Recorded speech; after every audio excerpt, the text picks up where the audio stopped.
Buenas noches, ¿cómo les va? Gracias por acompañarnos como siempre. Soy Carlos Brown. Estamos todos los días viernes a las 22 horas por Canal Rural en nuestro programa El Estado que Viene.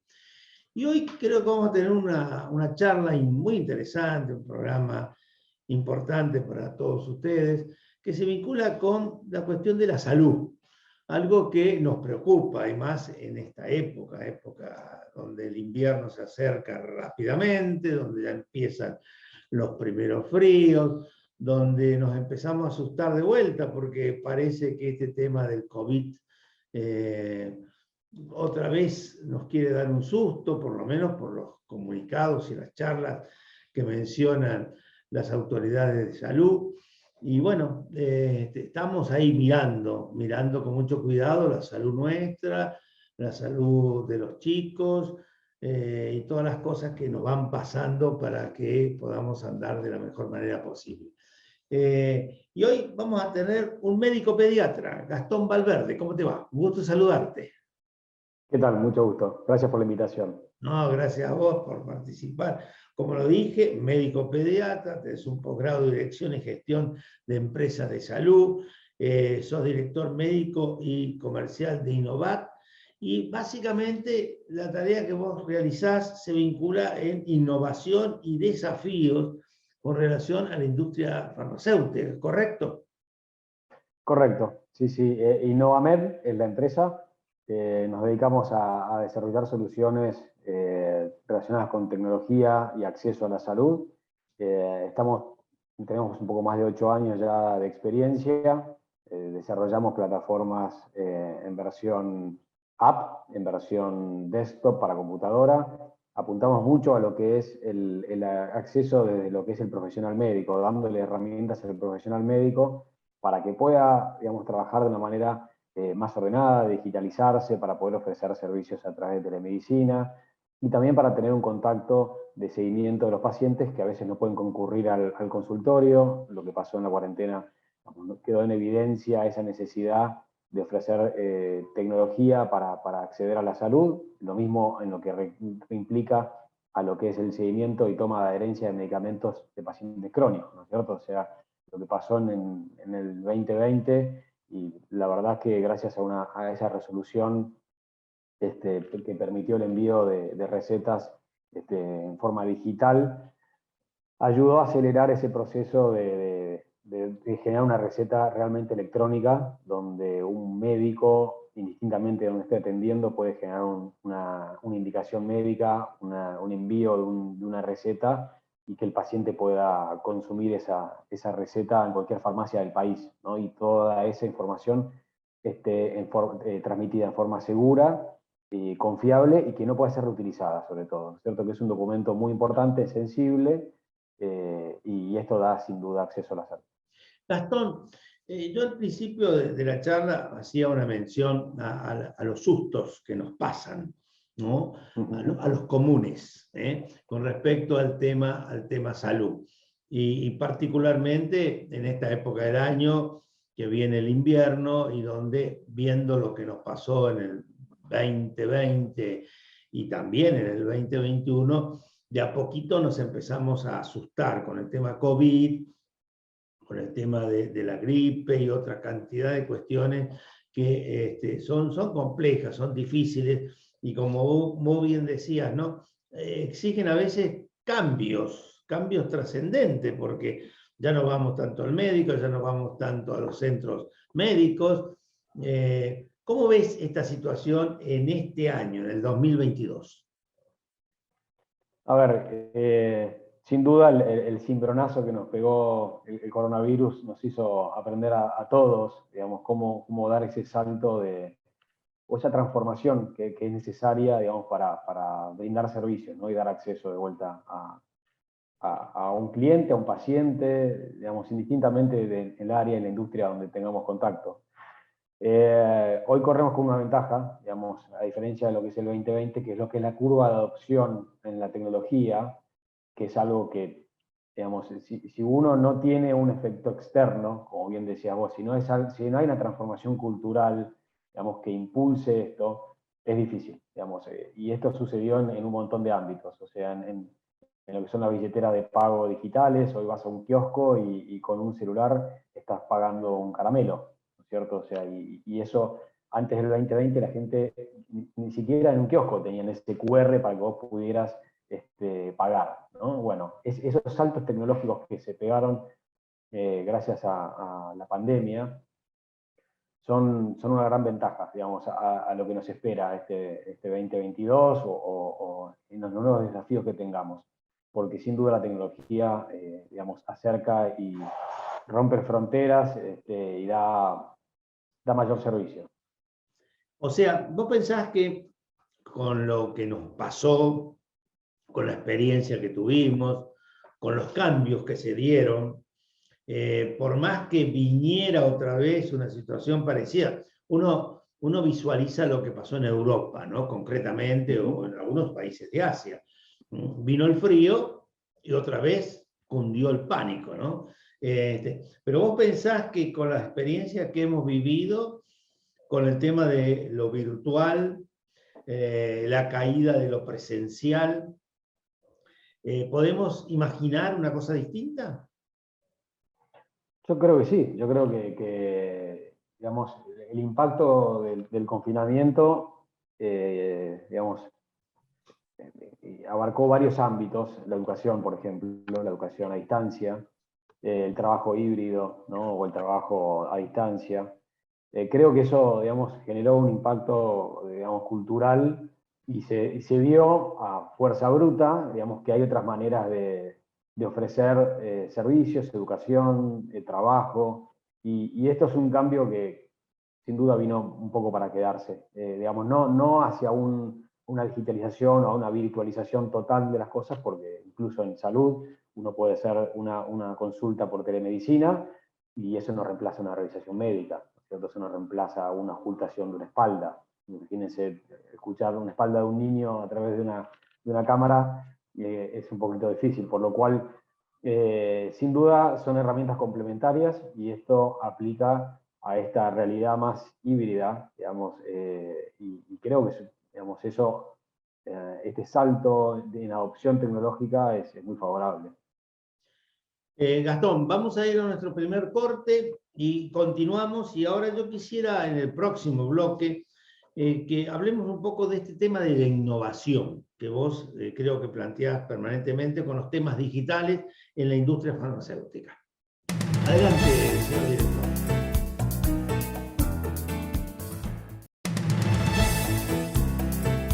Gastón, continuamos. Sí. Lo dicho con respecto al anticipo, ¿no? Innovación, desafíos digitales, industria farmacéutica. Contanos un poco. Bien, acá digamos, hay un momento que está transcurriendo a nivel mundial, digamos, que es la velocidad en la cual los avances tecnológicos, esta innovación, nos permite resolver cuestiones en salud, y que esto obviamente implica o impacta la industria farmacéutica, y que tiene que ver con esta generación de datos y esta posibilidad de compartir esos datos, esas enseñanzas.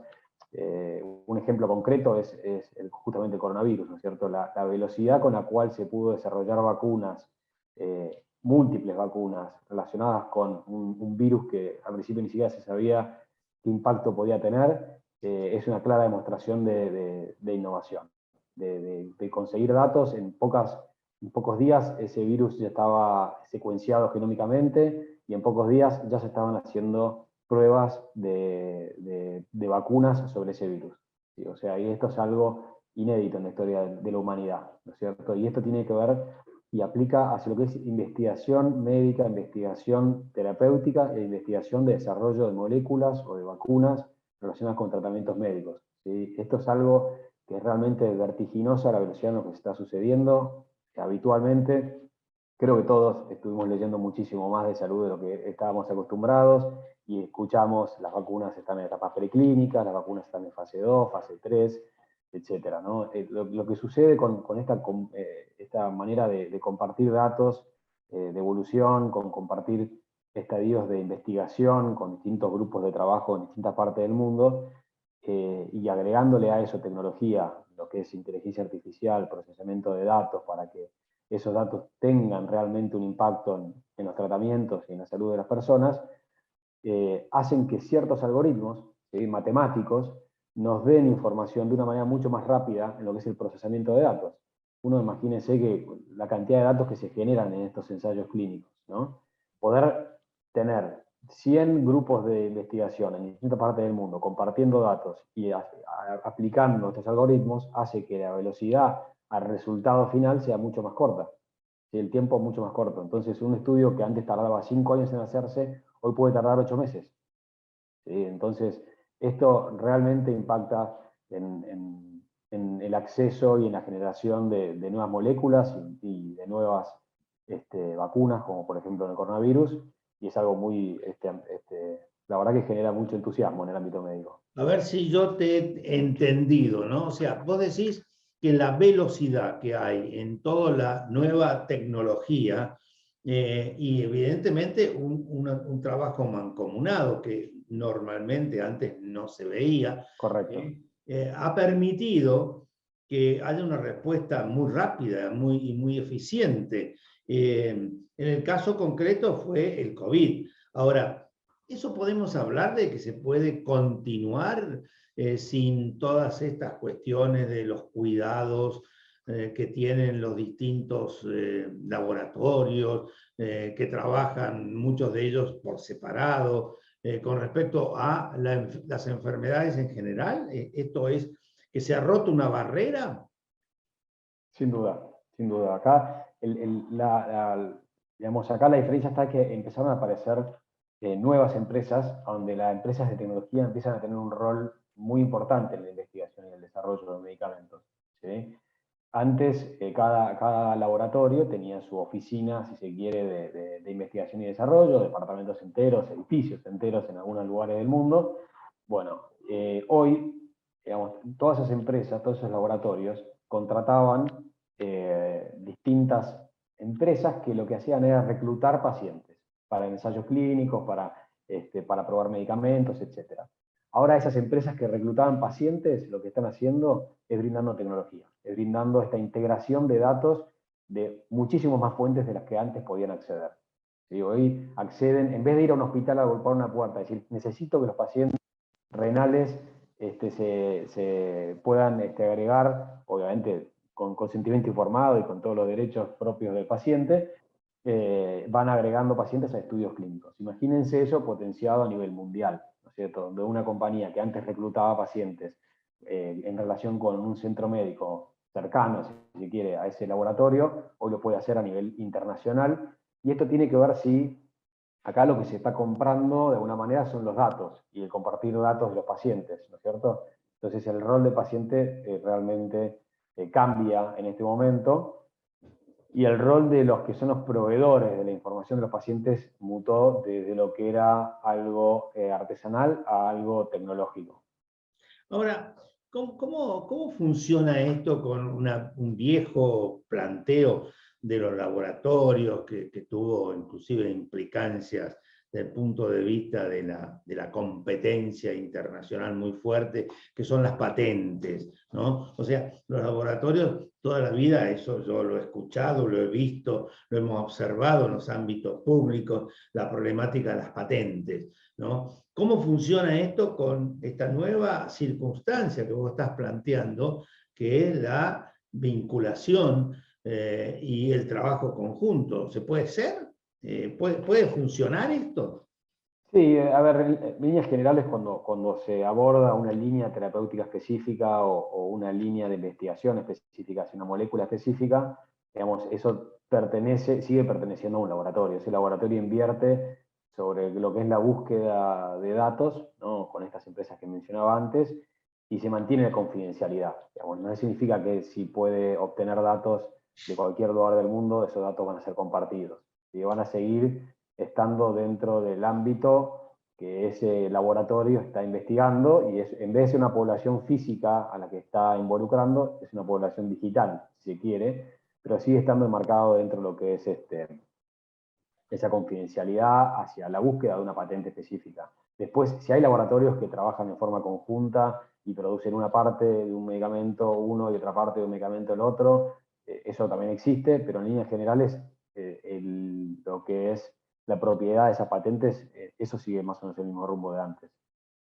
O sea, hemos avanzado bastante, hay una rapidez de funcionamiento en cuanto al conocimiento, pero también hay un resguardo de lo que los laboratorios hacen, cada uno en particular, ¿es correcto?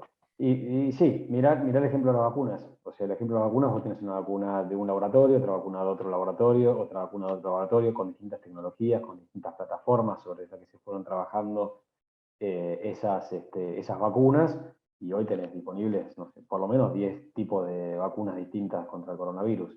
Y son patentes distintas, son patentes propias de cada uno de estos laboratorios. Más allá de que se haya trabajado inicialmente en esa colaboración en lo que es la investigación del virus, en esa secuenciación, y esa información se compartió hasta cierto punto, y después ya en lo que lo implica la investigación y desarrollo de esas plataformas donde se constituyeron esas vacunas, son propias de cada laboratorio. Gastón, vamos a nuestro último corte y a nuestro último bloque. Adelante, señor director.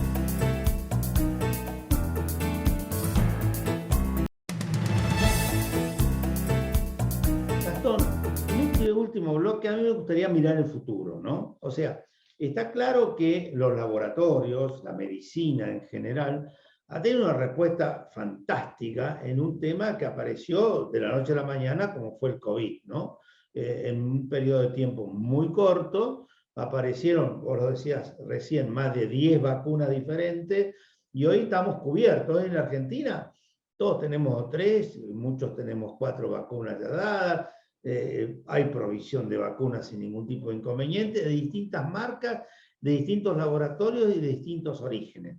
Ahora, uno puede imaginar hacia el futuro en el tema salud, ya no el COVID, sino en general, que haya respuestas así rápidas, mancomunadas, interrelacionadas, que nos permitan avisorar a los humanos por ahí soluciones en temas muy complicados que no lo hemos tenido hasta ahora. Sin duda. Digamos, yo sinceramente, tal vez es mi sesgo médico, ¿no? Que uno cree siempre ir que la manera colaborativa, y sobre todo en salud, es necesaria, ¿cierto? Para poder tener respuestas acordes a las necesidades que tenemos en el día de hoy. Yo creo que esta pandemia hizo un quiebre en lo que es el trabajo colaborativo. La verdad es que los médicos, sobre todo los médicos que al fin y al cabo somos los efectores de salud principales, ya cambiaron esa modalidad de trabajo. Hay médicos que están trabajando a distancia, los médicos que hacen investigación están trabajando de manera colaborativa, los pacientes tienen un rol muy importante en la toma de decisiones de los medicamentos y de los tratamientos que están tomando. Esa información que agregan los pacientes dentro de todos estos distintos espacios, distintas plataformas, de aplicaciones, de historias clínicas o de cualquiera de las plataformas relacionadas con su salud, ya el paciente está teniendo un rol distinto, donde antes había un rol, si se quiere, paternalista de parte del médico al paciente, hoy ya no es tan así. O sea, el paciente está teniendo un rol bastante importante en la decisión de su salud. Por lo cual está habiendo ese cambio transformacional. Por un lado, los médicos están trabajando de manera más colaborativa que antes, con menos recelos, si se quiere, de distintos ámbitos, y por otro lado el paciente está teniendo un rol principal en todo esto, e incluso eso va a impactar en los laboratorios y en la industria farmacéutica, por lo cual creo que es positivo lo que se viene. Me parece que es transformador sin duda, y va a ser un cambio que va a hacer que la salud sea más uniforme a nivel internacional.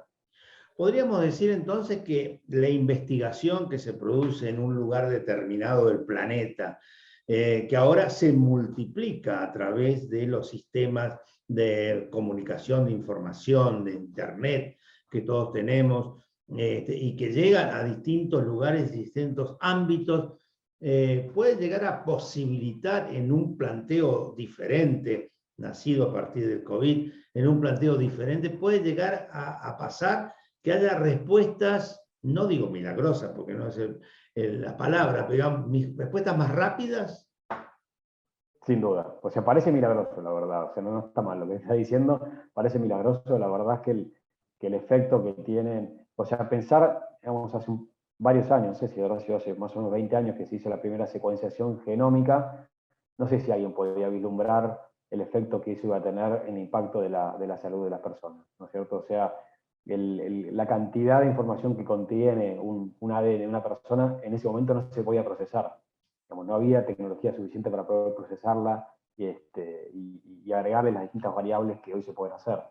Del año 2007 en adelante hay una empresa que hacía un análisis genómico de la saliva, que ahora parece algo más común, ¿no? Con todo el coronavirus, el tema de análisis de la saliva, del hisopado, del test de antígeno a domicilio. Bueno, hay una empresa que lo hacía desde el año 2007. ¿Sí? Hoy tiene 12 millones de muestras genómicas de personas. Y esas 12 millones de muestras genómicas se intercruzaron para poder distinguir qué perfiles de personas podían tener mejor o peor evolución con el coronavirus. Parece ciencia ficción. La medicina, la verdad es que perdón. Sí, claramente la medicina está, digamos, revolucionada a partir de un hecho negativo, como fue claramente el COVID. Eso produjo un impacto realmente muy importante que ha sido, digamos, valioso desde el punto de vista del futuro, ¿es correcto? Así es, sin duda. Podríamos decir entonces, Gastón, que innovación, desafíos digitales, industria farmacéutica, laboratorios como etapa final y su vinculación con los investigadores, por supuesto, nos pueden dar hacia los años que vienen respuestas a enfermedades muy difíciles que están instaladas en nuestra forma de ser, en nuestros cuerpos, y que no han podido ser vencidas todavía. Sin duda. Y sobre todo, digamos, uno siempre apunta hacia esas enfermedades tal vez más raras o que no tienen cura, el cáncer, ¿no? O sea, que tanto se ha destinado en investigación y desarrollo, pero también hacia una neumonía común. Digamos, o sea, esta información que se está generando, esta información que se está compartiendo respecto a terapéuticas que antes requerían una muestra de personas con esa misma condición, esa muestra de personas recibiendo la misma medicación, y se tomaban decisiones en base a cómo se compartía esa información.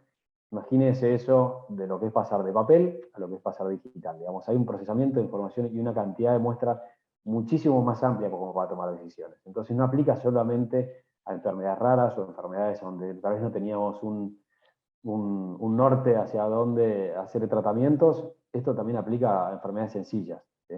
Esto, digamos, realmente va a ser transformacional. Sí, uno piensa siempre en el cáncer como una de las enfermedades, digamos, a vencer, pero la neumonía es una de las causas de fallecimiento, una cantidad muy grande de personas, y por allí a lo mejor hay algunos elementos que ahora en este entrecruzamiento puede generar respuestas positivas. Así es, así es.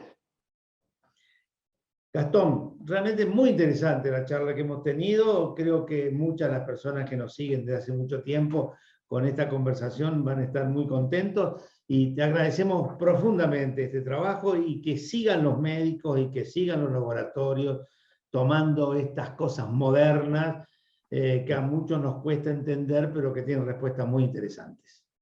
Bueno, muchísimas gracias por tu tiempo, gracias por la invitación y saludos a toda la audiencia. Que tengan un buen día. Bueno, muchísimas gracias a todos nuestros televidentes. Los esperamos el viernes.